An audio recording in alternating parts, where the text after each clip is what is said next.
Hello guys, welcome back to the Combat Room MMA. Today I'm joined by the smiling Sam Alvey, former UFC fighter and Harai combat champion. So Sam, how are you doing today? Oh, I'm feeling wonderful, my friend. Excited to be able to talk to you. Thank you. How does life feel compared to when you were fight actively fighting all the time? Life is great. I get to fight. I get to travel the world. I get to meet interesting people, and I get to talk to people like you. Life is good. So how's your day? How's your day going today? So far, so good. Got a couple workouts in. I already been to the gym. Just got home. I gotta go take care of my emus here when I'm off the horn with you. And well, it's gonna continue being a good day. Loving the Christmas season. So what do you do on your farm? I it's a little hobby farm. Sheep, goats, emus, chickens, turkey. I hate the turkey. Pigs, horses. Just have a good time. Just enough to make me busy at all moments. Is that what you were doing? Is that what you were doing before fighting as well? No, no. Before fighting, I was in school. I went to college, graduated school. No, this wasn't until about 3, 4 years ago I started doing this. So even as a fighter, you took an academic path because a lot of fighters they come from troubled backgrounds and they don't finish school or anything. The best fighters in the world, for the most part, don't come from troubled backgrounds. Lot of them are very intelligent people. A lot of them have graduated. A lot of them have had successful businesses. A lot of them just find an outlet in fighting. Me, I didn't know I was going to be a fighter. I didn't mean to be a fighter. I was in college when I started fighting, and then I started making money after I graduated. Didn't use the degree at all, but I'm happy saying I have one. So how did you get involved in the fighting business then, It was initially? literally some guy asked me, "Hey, you want to fight?" I said, "Yeah, okay." And that was the start. That was when all the fighting began. So did you grow up coming from a good background? Yeah, I had a great background. Had a younger brother, older brother, two parents. Lived on a lake. I was a band nerd. Just played it safe, and then eventually I started fighting. No background, no experience. I never even heard of the UFC. Well, Um, got into the cage the first time with the wrong gear, didn't know the rules, and the rest of the history. but fighting's quite a rough sport. So how could we decide to go down that route when you had a lot of good things going for you? They paid me.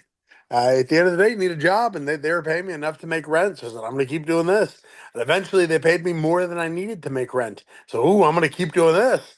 And it just turned into a career. It wasn't my goal, but man, I'm taking advantage of it. So were you involved in sports really early on as a kid? No, no, no. I played baseball poorly. I wrestled a little towards the end of high school. No, I was not an athlete. I played trumpet for about 20 something years, and I was good at it. So what was your fighting background? None, no background. So some guy said, "You want to fight?" I said, "Yeah, okay." And I got into a cage. Never threw a punch in my life. To this day, I've never fought outside of the cage. So did that scare you, going into No, a fight? it was just for fun, and because I'd never trained, I didn't know I could get hurt. I was young and impenetrable, and I grew from there. So do you think you were a bit of an adrenaline junkie as a kid? You know what I mean? Yeah, it turns out I am. Turns out that adrenaline kicks in, and you don't feel a thing.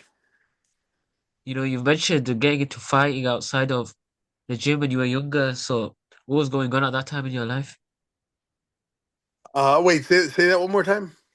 So you've mentioned getting into fights outside of the gym when you were younger. So what was going on at that time in No, your life? I've never been in a fight outside of the cage. So you never been in a street fight before? Nope, not one. Fighting hurts. Why would I want to do it in the street? If they ain't paying me, I don't want to do it. I remember on your TikTok live you said, "Oh, I was in one street fight and I ended up losing." Oh, I was a bouncer. Yeah, I was a bouncer, and I mean, I guess technically it was a fight, but not really. No, I was a bouncer. Yeah, some dude I didn't know came up, kicked me in the face, and that was it. So what early on in your career, before you were doing MMA full time, what side hustles were you doing or Oh, side jobs? I've always had a ton of jobs. I was always coaching. I was a bouncer. I taught classes. I was a substitute teacher. I've done just about everything. I was a daycare attendant. I did everything to make sure I had the money to keep training. So how come, you're so passionate about fighting, what kept you in the sport for so long? The paychecks. I enjoy doing it, but if they weren't paying me, I wouldn't. But fighting hurts. Training every day, all day hurts. I love it, but yeah, if they weren't paying me, I wouldn't do it. At this age, how long can we expect to see you fighting? Because, you're getting Yeah, quite I'm old now. You hoping a don't, long time. I'm hoping I can fight for a long time longer. I mean, I have no lingering injuries. Everything always kind of hurts, but that could just be me getting older. Yeah, I still love it. I still make a good payday doing it, and I enjoy every moment I get to train. so, you've had a long career as an MMA fighter, and, you know, have you had any lifelong injuries from it? I've had some That's bad ones, but nothing that keeps me up at night. Yeah, so no, not really. No lingering pains. What's the worst injury you've had in your MMA career? I broke my jaw twice actually, but the first time was the bad time. So, you said you broke your jaw 2 times. So, how did that happen for you? Yeah, first time was with Sean Strickland. He kicked me in the face, rotten guy. Broke my jaw. I was wired shut for 6 weeks. No, that was a pretty bad one. Then I broke it again. My last UFC fight, he broke my jaw, but it wasn't as bad. It didn't need to be wired shut. So that was I was lucky then. So, how did you know that your jaw was broken? Like, Sean has a bit of a reputation for going hard in sparring. So, is that what the situation was? No, honestly, I was beating him up. He threw like a sissy kick that just kind of hit me. It was a little flip kick, caught me on the chin, and it was a nothing kick. Bro, it split me open. Teeth were separated, blood everywhere. It was like, Was it like you bastard. was it like Jake Paul's where his was broken in two No, places? his was bad. Mine was as bad as Jake's, just in a different spot. Jake's on the side, mine is up front. So, did you have to get your teeth replaced, then, whatever you call it? No, nothing's replaced, but they did have to wire everything shut. No lasting damage other than you'll see on the X-ray forevermore that I had a split in my jaw. I thought it caves your like teeth in. When that happens. Yeah, no, my teeth. Yeah, my teeth broke. It broke the actual jaw, split between the two bottom teeth. So no, I didn't lose a tooth. So, in your early MMA career, how did you learn as you went on? What was those early amateur and pro MMA fights for you? I was the head coach for the first 4 years, so I just made it up. I didn't know what I was doing, but apparently I hit pretty hard, and I knew if they didn't take me down, jiu-jitsu didn't matter. So I defended every takedown. And that was really the story of me. I was an amateur for like 3 months, and then they started paying me. I said, "Okay, I'll keep doing this," and yeah, I had a really good time doing it.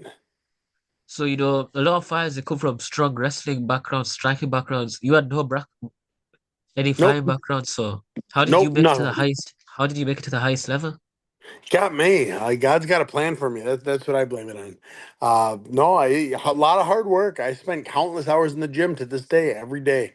I'm in that gym all day, every day, just trying to make sure I'm as better as better than the next guy. So, how did that transition happen into proper MMA training? I would say I always properly trained. It was just my way. And through over the years, you find different gyms, different coaches, and they add little things. So I've got a very ugly style because of the way I started, but it works for me. So, right at the start of the career, you were in it for the money. So, what was that end goal for you, like long term? I wanted to be champ. I had to be champ. I had to prove to the world I was the best it's ever been. That was my goal. That's still my goal. In the UFC? Yeah, it was my goal in the UFC. I didn't quite get there, but I got close. I got the top 10.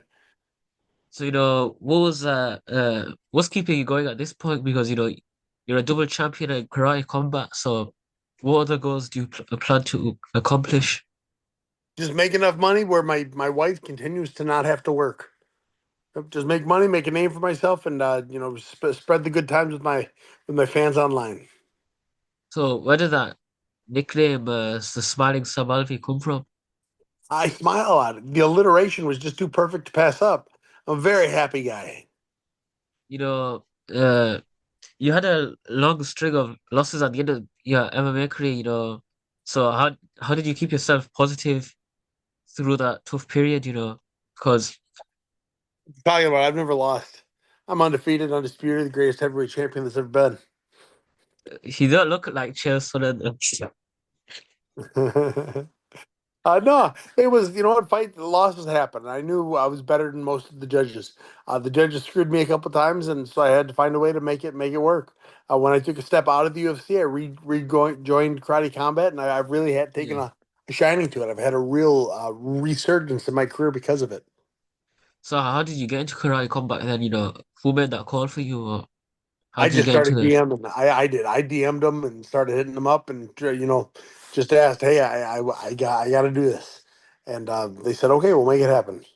So what's the karate combat pay like, compared to the UFC No, outside of nothing is as good as the UFC, but I make a living. I don't need another job because of it. so you have the smiling Sam Alvey nickname, were you always like that, or did you have to introduce it into your fight persona? No, it's always been me. Yeah, I didn't need to introduce anything. Like I said, the alliteration of Smiling Sam just rolls off the tongue. So did staying positive ever get difficult, at that time in your No, life when you were losing? I am a religious man. God has got my back. Whether I win or whether I lose, I know it's for a reason. I just need to do the best I can to highlight God, to highlight His plan, and do the best I can to live out what His intentions are for me. So, before you got that message from your friend about having a fight, what was your what was your goal in life before that? I wanted to be a stuntman. I was ready to move to California and become a stuntman. A stuntman. Yeah, that was the goal, and just never worked itself out. Like what, the motorbike ones, or Yeah, whoever you throw me off a building, hit me, get hit by a car, do whatever I got to do to make sure that the star of the movie can continue being the star. so what were you doing in college then at that point, I because I had think business management. It was I got a useless degree, but paid a lot of money for it. No, business management. That's my degree and a minor in marketing. so do you think that's gonna help you outside of your MMA No, career? no, not at all. No, it was just a big wasted money. But because college is so easy, I got to train all the time. So that's why I say it was worth it. So what's your plans after retirement? Just living on the farm. I haven't gotten that far yet. I have a food truck. Maybe I'll become a great chef. Be a great mobile chef. So, what was it like making it to the UFC for the first time? It was, I mean, the dream come true. You get to fight, and you get to make a lot of money doing it. So I really enjoyed it. They took care of you. They highlighted you. They made sure the world knew who you were, and it was just a dream that came to be. So, what was the biggest high of your UFC career?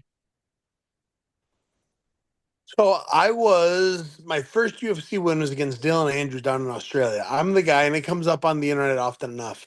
Somebody in the audience yelled, "Kick him in the dick." That was my fight, and that was a pretty good moment, and that's a moment that'll live on forever. So, that one fun interaction is what you think was the best moment of your career. It was a pretty good one. What about you win over Rashawn Evans, a former UFC champion? That was also a pretty good one. What was your game plan going into that fight? Don't get taken down and hit him harder than he can hit me. That was the plan. Get in there, and you know every plan is try not to get hit and try and hit him. So, uh, after your UFC career, did it feel like a fresh start when you got into the Yeah, UFC? it was scary. The karate combat. It was scary. You go from having security, security with the UFC. You knew what the paycheck was going to be. You knew they were going to take care of you. Then I was testing the free market. I was out there in the wild trying to find a home, and it was scary. But I had faith. God had plans for me, and He did.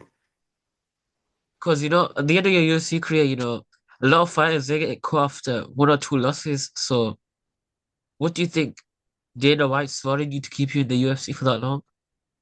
I know where the bodies are buried, so he had to keep me in. Otherwise, But, is that caught me off guard. I don't know what to say now, but I'm a very charming individual. People enjoy me. People enjoyed watching my fights. The was your fan UFC favorite. enjoyed me as a person. They kept me around for so long because I was an entertaining fighter and I was easy to work with. So as of growing up, were you always interested in MMA, or is it just something that? No, not at all. I never watched it. Never watched boxing.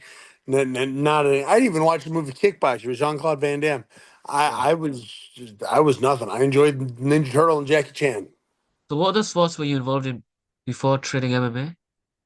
Really none. I played like little league baseball, and I wrestled kind of for part of a year. Uh, so how did your style as a fighter, evolve over time? Well, as you watch me fight, you kind of got to see it. I've had always had good takedown defense. I've always hit pretty hard. My boxing has gotten cleaner. I'm a little more willing to kick now than ever before. It's been an evolution of Smile Sam over the years. So as a fighter, who was your favorite fighters growing up and watching? I didn't watch any growing up. Didn't know one of them. I mean, honestly, I'd say Jackie Chan. He was my favorite fighter. So even as a fighter nowadays, who do you think was a fighter that inspired you a lot? Yeah, well, now it's you got to go with your friends. So Dan Henderson, he was a coach of mine. Sean Strickland, Chris Curtis. I enjoy watching the fighters who helped me become who I am. My friends, I will always root for them, and I will always enjoy watching them do what they do. So, as a friend of Sean Strickland's, do you think he's a bit Oh, off he's the an rails asshole. sometimes? Yeah, he's an asshole. No, he's great. I love him to death, but he's an asshole, and it is what it is. Were you there when he was sparring that sneaker? No, I wasn't. Yeah, unfortunately. Would you have liked to see that happen? Maybe, Yeah, no, I would have. I would have a blast. I'd be screaming, rooting for him, trying to corner Sneeko. yeah. So, don't you think it'd be sick if, you just trained a Twitch streamer and got him into a octagon or something? Yeah, the problem is I'm nicer than Strickland. I would have fun with him as opposed to just beating him senseless. So have you and Strickland ever had any wars in the sparring room? Oh, all the time, all the time. No, we spar all the time. Even this last fight, he and I we sparred more than once. No, we do everything we can to beat each other up. I'm a humble enough man to say he wins most of the time, but I've given him a lick or two in my day. So, what kind of a kid were you when you were younger, were you just relying off adrenaline or was there other things that interested you at the time? Like I said, I was a band nerd. I played trumpet for a long time. I Pokemon, Ninja Turtles, band nerddom. I was hunting and fishing. Loved all that. That was me. I enjoyed life. My parents were great parents. So you were, quite a nerdy kid when you were younger. I Yeah, I'll say yeah, absolutely I was. So do you think that's still the case now or? Oh, absolutely it is. I'm cool as can be, but I'm still a nerd. But nowadays, it's cool to be a nerd, so maybe I'm double cool. Yeah. So what other fighters have you trained with that, you know, you're a big fan of? Oh, like I said, Sean Strickland and Chris Curtis are two of my best chums. I've trained with Chael. Chael's a wonderful individual. Luke Rockhold, I've trained. I've Wow. been in it for so long. I've trained with a little bit of everyone. Uh, I've even trained with a Khalil Roundtree once or twice. Um, so yeah, I've made my way around the MMA world a few times. So you never stuck to one, I mean, MMA gym. You were always trying something new. No, my MMA gym was so good, people came to me. Yeah, Team Quest in Southern California. That's where I was almost my whole career. So do you have any interesting fight stories, as a fighter yourself? Uh, Nothing that would interest you. I go and I experience the cities. Everything I do, everywhere I go, it's with my family, with my kids, with my wife, and I've just been able to see the world because of it. I don't have any, particularly interesting anything that happened with any other fighters. Fighters tend to be pretty boring because we're always tired and sore. So what's your passion outside of fighting at this point in your Oh, life? it's a good question. I don't know. I'm pretty much just fighting. Pretty much. My family, I guess you got to say your family's your passion. And so my family's, everything I do is to help them, to be with them. So as a fighter, do you think you have to be so super competitive to be the best? Yeah, you've got to be willing to do everything, anything it takes to be the best. And that is always my goal. I go out there and I do everything I can to be the best at all times. You know, a lot of the top fighters today, they come from a religious background, and why do you think you have to be the best, like with a religious background? You know what I mean? You need something to humble you. I know good and well, as good as I am nothing. I am a sinner. I am unworthy to be here, but I'm here because something loves me, because there's something greater than me that gives me every opportunity to succeed. Now it's his plan is greater than mine. I wish our plans lined up more often than not. But it is because of him that I have the strength to do what I do. So how do you keep yourself grounded after a loss? Oh, it's the law. The loss is the easy one to keep yourself grounded in. The loss is I just got my ass whooped. So, oh, I suck. Yeah, the loss is easy. The Yeah, loss is. after a win, because that's where the ego plays in. You know what I mean? Oh yeah, no, it's after the win you got to focus on it. But you get home and you will always take losses. You'll have a chicken die. You'll have a goat get out. There's always something there that reminds you how fragile we are.